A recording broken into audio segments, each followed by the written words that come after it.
Meu nome é Paulina Bach, eu sou da 37ª turma. Na verdade, eu entrei na 36ª, mas eu me formei junto com a 37ª porque eu não cursei o primeiro ano, porque eu fui morar fora. E eu sempre soube que eu queria fazer Santa Casa. Eu frequentava a Santa Casa desde o meu segundo colegial. Eu tinha um namorado na época que estava no terceiro ano da faculdade e eu conheci a Santa Casa por meio dele e eu acabei me apaixonando pela Santa Casa. E no terceiro colegial, todos os dias eu voltava da escola, eu voltava de ônibus, e ao invés de descer no ponto da minha casa, eu descia 3 pontos antes, ali na Dona Veridiana, descia, entrava na Santa Casa, dava uma volta no lago ali, olhava as carpas, as tartarugas e ia para casa, todos os dias. E eu tive a notícia que eu tinha entrado na Santa Casa quando eu estava em Israel. Eu fui morar 1 ano em Israel, trabalhar num kibbutz.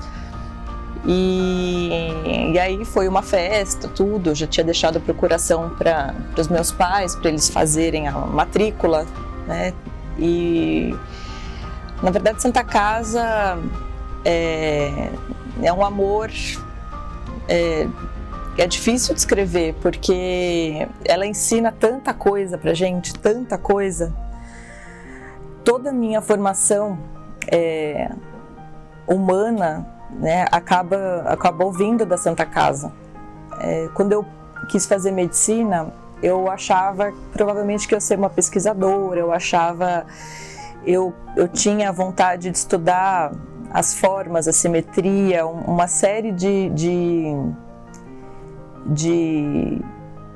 linhas que eu encontrava na natureza e que como ser humano a natureza era perfeita, o corpo humano era perfeito, tudo isso. E na Santa Casa eu me deparei com uma outra realidade, né? Me deparei com uma realidade social muito, muito peculiar. Para começar, a gente tinha medicina social desde o primeiro ano. E quem já tinha, eu era do movimento juvenil, na adolescência, então já tinha uma vontade de fazer diferença, uma sensibilidade social. Então a Santa Casa foi um prato cheio, assim. Foi muito aprendizado.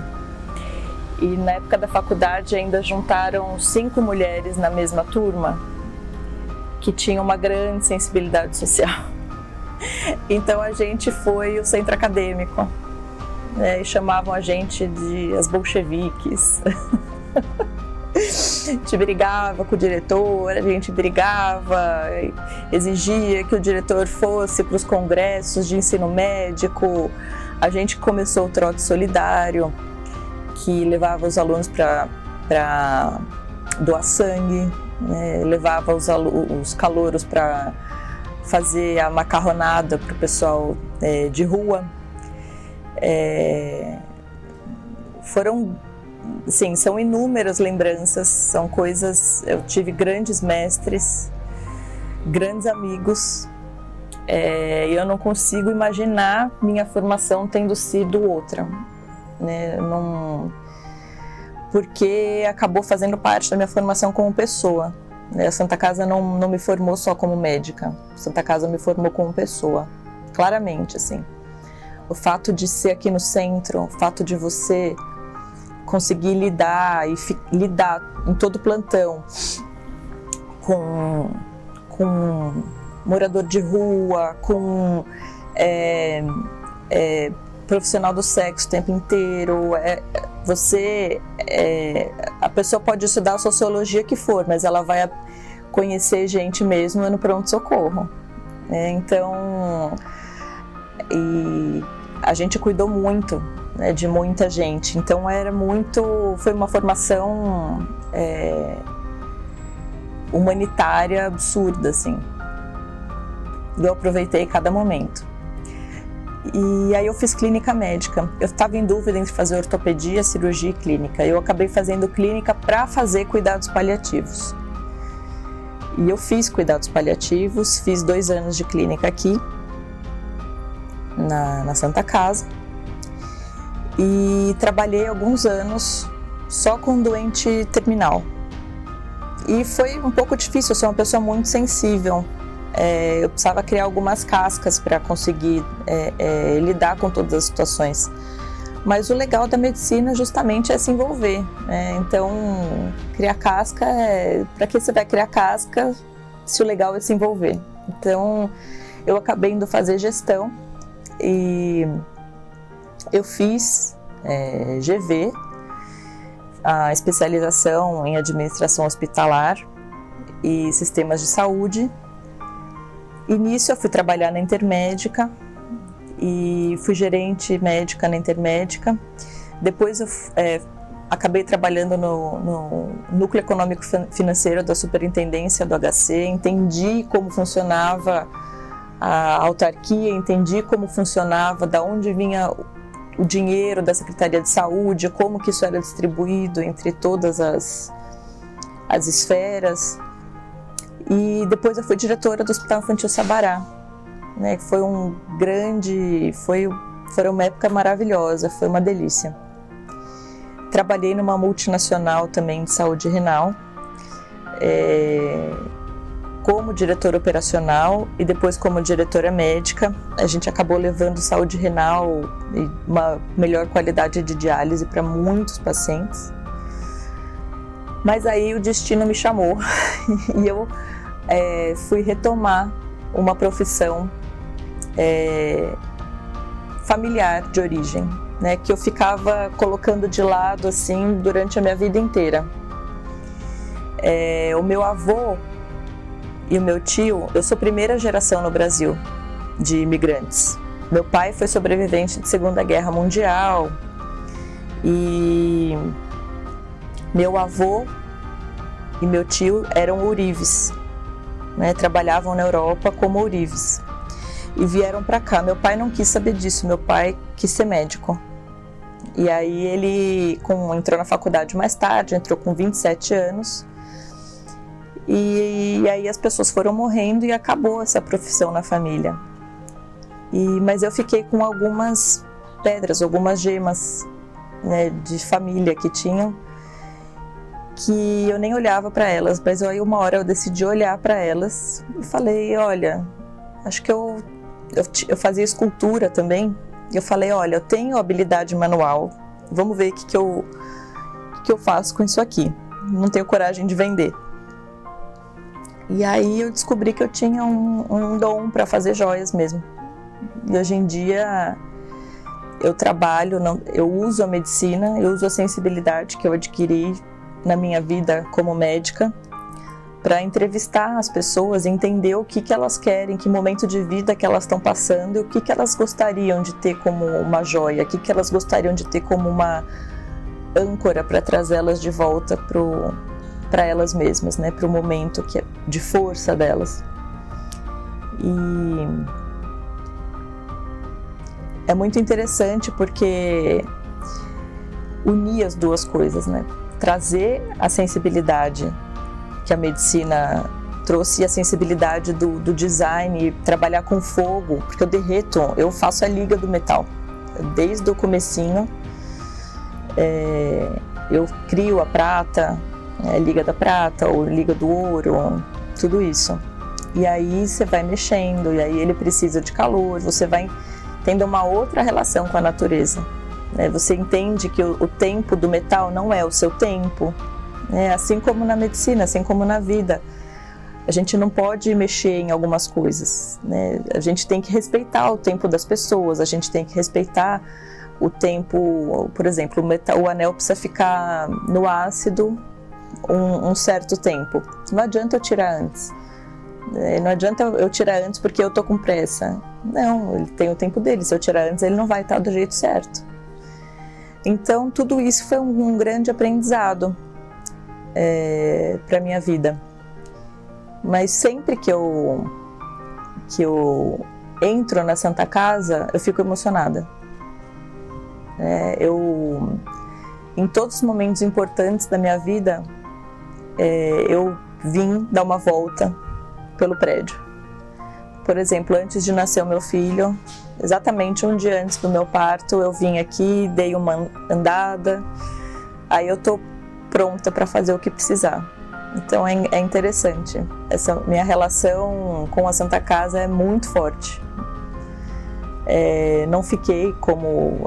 Até cheguei a ser assistente uma época da medicina social no Centro de Saúde Escola Barra Funda, mas a minha relação não tem a ver com a profissão médica. Minha relação com a Santa Casa sei lá, energético, não sei explicar, mas sempre que eu preciso eu venho aqui, como se fosse um templo mesmo. Como eu falei, a gente acaba conhecendo o ser humano, a gente viu tudo de ser humano. E com certeza toda essa sensibilidade, tudo que a gente passa na formação acaba trazendo um conhecimento sobre o ser humano, sobre as fraquezas, sobre as forças, sobre as histórias de vida, sobre as tristezas e as alegrias que me ajudam muito hoje em dia. Me ajudam a conseguir captar isso numa entrevista, numa anamnese que eu chamo com uma pessoa para eu poder fazer a joia. São exclusivas, não vou falar que são joias curativas, porque não são, né? Mas de alguma forma eu busco sempre fazer essa pessoa também tentar entrar em contato com o que ela está me trazendo, para o processo da criação da joia ser um processo de autoconhecimento para ela também. Então, isso sem dúvida faz parte de alguma forma eu compartilho com a minha formação. Traria de reflexão que a pessoa que faz medicina tem que gostar de gente. Medicina não é uma ciência biológica, não é uma ciência química, a medicina é uma ciência humana.